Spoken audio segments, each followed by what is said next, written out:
पुष्पांजलि मेंसवेयर का एक और प्रतिष्ठान दूल्हा हाउस कंप्लीट और परफेक्ट वेडिंग कलेक्शन की हो गई है ग्रैंड ओपनिंग।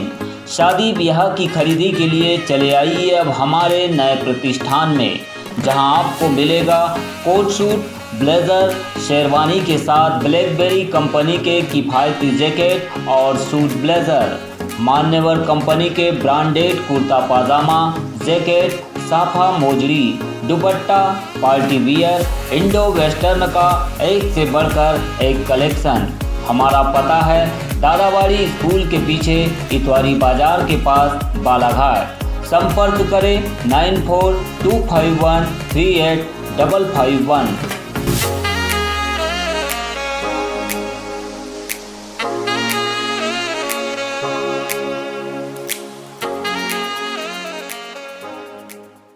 राजेगांव सीमा पर लापरवाही का आलम, नदारत दिखाई दिया स्वास्थ्य अमला। बढ़ते कोरोना संक्रमण को देखते हुए चौकसी करने के हैं निर्देश।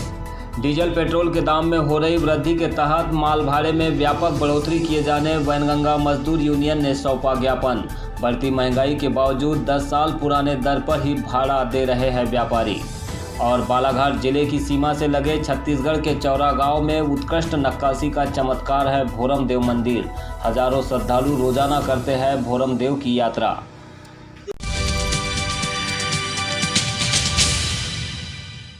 बालाघाट जिला महाराष्ट्र की सीमा से लगे होने के कारण सीमाओं पर चौकसी के निर्देश है। महाराष्ट्र में लगातार बढ़ रहे कोरोना संक्रमण को देखते हुए अलर्ट जारी कर दिया गया है। वहीं जिले में धारा 144 भी लगा दी गई। पुलिस के द्वारा महाराष्ट्र जाने वाले लोगों को समझाइश दी जा रही है कि वे मास्क लगाए, सोशल डिस्टेंसिंग का पालन करें, वही सावधानी बनाए रखें। लेकिन सीमा पर सिर्फ पुलिस ही समझाइश देते नजर आ रही है। स्वास्थ्य और प्रशासनिक अमला यहाँ नदारत दिखाई दे रहा है। कोरोना की तीसरी लहर शुरू हो चुकी है, जिसके चलते लगातार कोरोना संक्रमण बढ़ते जा रहा है। आपको बता दें कि बालाघाट जिला महाराष्ट्र की सीमा से लगा हुआ है और महाराष्ट्र में लगातार कोरोना वायरस को बढ़ते देख सुरक्षा की दृष्टि से कलेक्टर ने धारा 144 लगा दी है। इसके तहत 5 से अधिक लोग इकट्ठे नहीं हो सकते। वहीं सीमाओं पर जांच भी बढ़ा दी गई है।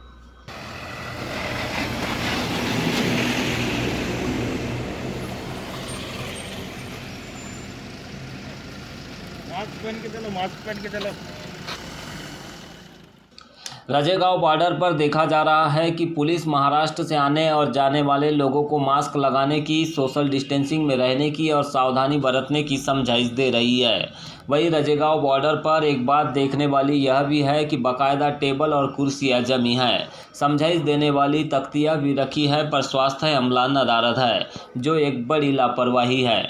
आदेशों की अनदेखी की जा रही है। देखा जाए तो बालाघाट में कोरोना संक्रमितों की संख्या काफ़ी कम है, वही मरीज भी कम संख्या में मिल रहे हैं। अगर सीमाओं पर ऐसी ही लापरवाही बरती गई तो बालाघाट वासियों को इसका खामियाजा भुगतना पड़ सकता है।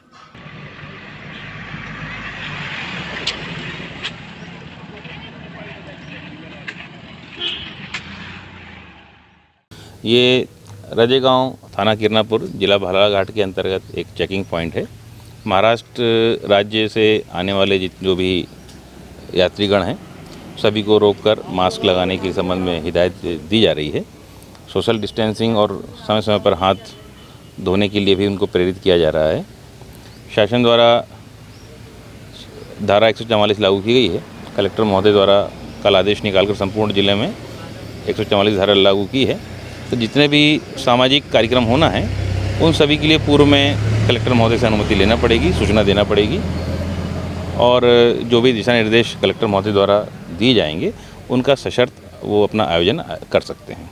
इसके अतिरिक्त रात्रि में 10 बजे से कर्फ्यू का आदेश भी जारी किया गया है, जिसका पालन कराया जा रहा है। सर, लापरवाह जो वाहन जा रहे हैं, जो मास्क नहीं लगा रहे हैं या कोविड-19 का पालन नहीं कर रहे हैं, उनके ऊपर क्या कार्रवाई कर रहे हैं? जी, अभी प्राथमिक स्तर पे पुनः ये शुरू हुआ है। अभी प्राथमिक स्तर पे हैं। अधिकांश लोग तो मास्क लगा रहे हैं, क्योंकि इस महामारी को अभी 1 वर्ष लगभग हो रहा है, तो हर व्यक्ति को इसकी गंभीरता के बारे में जानकारी हो गई है। तो अधिकांश लोग तो मास्क लगा रहे हैं। कुछ जो लापरवाह हैं उनको हम मास्क लगाने के लिए प्रेरित कर रहे हैं। डीजल पेट्रोल के दाम में लगातार जारी वृद्धि का सबसे अधिक नुकसान मालवाहकों को उठाना पड़ रहा है। ईंधन के बढ़ते दामों के बावजूद मालवाहकों को वर्षों पुराना भाड़ा ही मिल रहा है। इसी को लेकर आज वैनगंगा मजदूर यूनियन के अध्यक्ष विशाल बिसेन के नेतृत्व में मालवाहक चालकों ने भाड़े में व्यापक वृद्धि की मांग उठाई है। बताया गया कि पेट्रोल 100 रुपये प्रति लीटर और डीजल 90 रुपये लीटर से अधिक हो चुका है, जिसके कारण जिले के मालवाहकों को आर्थिक क्षति का सामना करना पड़ रहा है। उन्होंने इसी को लेकर प्रशासन से मालवाहकों के भाड़े में व्यापक वृद्धि किए जाने हेतु सार्थक कदम उठाए जाने की मांग की है। साथ ही जिले के व्यापारियों से भी इस दिशा में अनुरोध किया गया। इसके अलावा मालवाहक चालकों के कमर्शियल लाइसेंस हेतु निःशुल्क कैंप का आयोजन और हमाल मजदूर दिहाड़ी मजदूर के स्वास्थ्य परीक्षण हेतु प्रतिमाह एक नियत तिथि पर स्वास्थ्य शिविर लगाए जाने की मांग भी की गई है। इस मौके पर वैनगंगा मजदूर यूनियन के अध्यक्ष के अलावा मालवाहक संगठन के अध्यक्ष संतोष गायधाने, हमाल संगठन के अध्यक्ष प्रहलाद अन्नू ठाकुर मौजूद रहे। उन्होंने भाड़े में वृद्धि की दूरी के अनुसार सूची भी प्रशासन को उपलब्ध कराई है। तय किया था कि 24 तारीख को जो है एक रैली निकालकर रैली के माध्यम से प्रशासन को ज्ञापन सौंपेंगे, परंतु चूंकि कल माननीय कलेक्टर महोदय ने धारा 144 बालाघाट जिले में लागू कर दी और उसके बाद में अधीनस्थ अधिकारियों से हमारा संपर्क हुआ और उन्होंने कहा कि भाई रैली हम यूनियन के माध्यम से न निकालें, शहर में 144 लगा हुआ है और प्रशासन की मंशा को दृष्टिगत रखते हुए हमने जो आज रैली को यहाँ पर स्थगित किया, परंतु प्रशासन के माध्यम से तहसीलदार महोदय और पुलिस प्रशासन के अधिकारी भी यहाँ मौका स्थल पर आज आए और हमारी बातें उन्होंने सुनी। हमारी मांगों को लेकर उन्होंने अपनी हमारी बातें सुनी और जल्दी आश्वस्त किया कि वो उन मांगों पर विचार करके पूरा करवाएंगे। क्या क्या मांगे थी आपको? हमारी जो मुख्य मांग तो यह है कि जिस तरीके से पेट्रोल और डीजल में मूल्य वृद्धि हुई है, तो जितने भी मालवाहक हैं हमारे, जैसे आप देख रहे हैं कि 250 से 300 गाड़ियाँ यहाँ पर खड़ी हैं आज, तो और जिले भर में हज़ारों गाड़ियाँ जो है मालवाहन कर रही है, इनका डीजल बढ़ने के कारण भाड़ा नहीं बढ़ पाया है। आज जो भाड़ा इनको मिल रहा है, जो दरें मिल रही है, वो 70 रुपये प्रति लीटर जब डीजल हुआ करता था तब की है और आज डीजल 90 रुपये हो गया।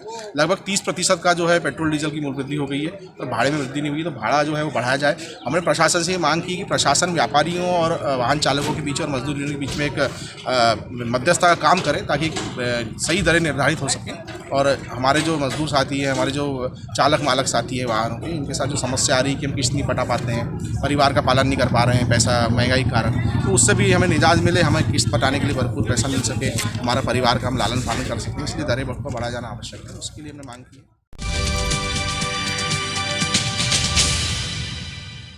आदिवासी गोवारी समाज संगठन के द्वारा ग्राम भालवा में क्षेत्रीय बैठक का आयोजन कर सामाजिक मुद्दों पर रणनीति तैयार की गई।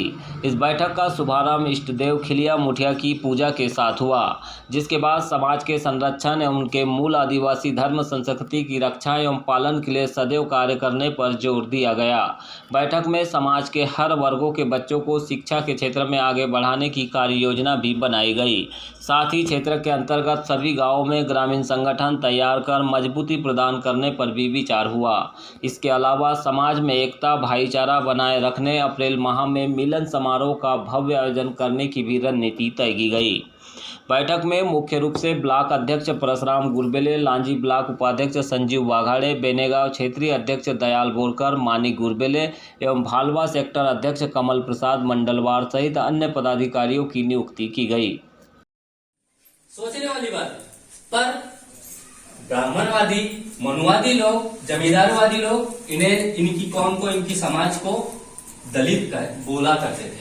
इन्हें ऐसा था कि भाई सबको पता है, आज भी ऐसे हमारे मतलब बैकवर्ड टाइप के गांव स्तर पर देखा जाता है कि उनके समाज को थोड़ा सा अलग ही भाव हमारे मन में रखते हैं, लेकिन ये गलत है। इंसानियत का जो धर्म है वो सबसे बड़ा धर्म है, उसके ऊपर कोई धर्म मैं तो नहीं मानता।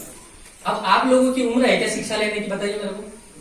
नहीं है ना, यहाँ की उम्र है, लेकिन आप लोगों की शिक्षा की उम्र नहीं है। पर आप क्या शिक्षा नहीं ले सकते? ले सकते हो ना, आपका माध्यम क्या है शिक्षा लेने का। पर दुख की बात यह है कि जब ये ऐसे आपके पास ज्यादा टाइम नहीं है और आपको ऐसा समय भी नहीं मिल रहा, पर जब शिक्षा मिलती है तो आप लोगों का ध्यान इधर उधर भटकता है। ये कहां से आ रहे जा रहे और उनके दिमाग में वही टेंशन चलता है कि मेरे समाज कैसा डेवलप हो। तो जब हमारे लोग ऐसा कर सकते हैं तो आप खुद को डेवलप करने के लिए इतना तो सोच सकते हो।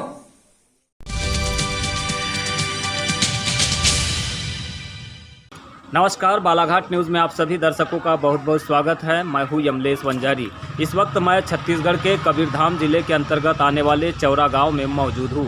यह गांव भोरम देव मंदिर की वजह से प्रसिद्ध है। आखिरकार इस मंदिर की स्थापना कितने वर्षों पुरानी है और क्या कुछ विशेषता है इस मंदिर की, आइए जानते हैं इस खास रिपोर्ट में।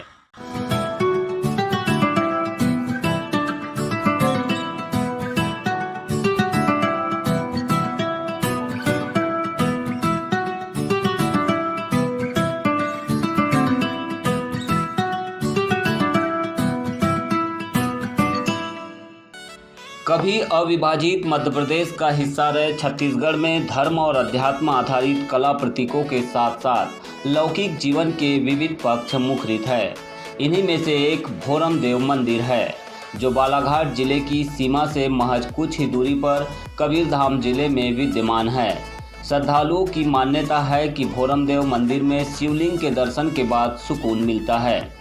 मंदिर देवताओं और मानव आकृतियों की उत्कृष्ट नक्काशी के साथ मूर्ति कला के चमत्कार के कारण लोगों के लिए हमेशा से ही आकर्षण का केंद्र बना रहता है।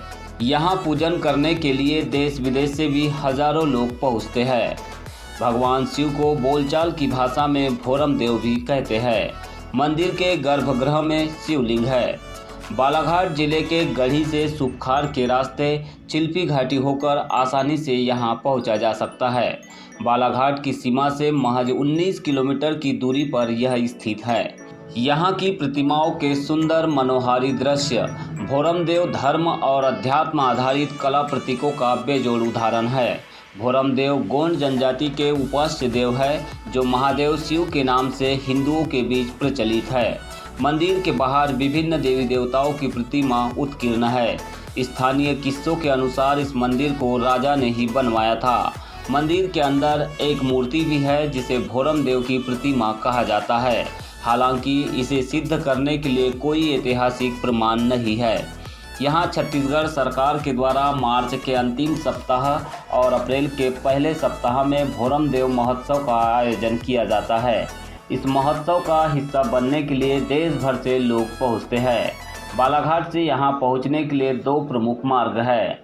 एक मार्ग गढ़ी से मंडला रायपुर हाईवे के मध्य गुजरता है, तो वही एक मार्ग गढ़ी से सुखार के रास्ते है, जो भोरम देव पहुंचने के लिए काफ़ी नज़दीक है। लेकिन यह मार्ग कान्हा नेशनल पार्क का कोर इलाका होने के कारण शाम 5 बजे के बाद बंद हो जाता है।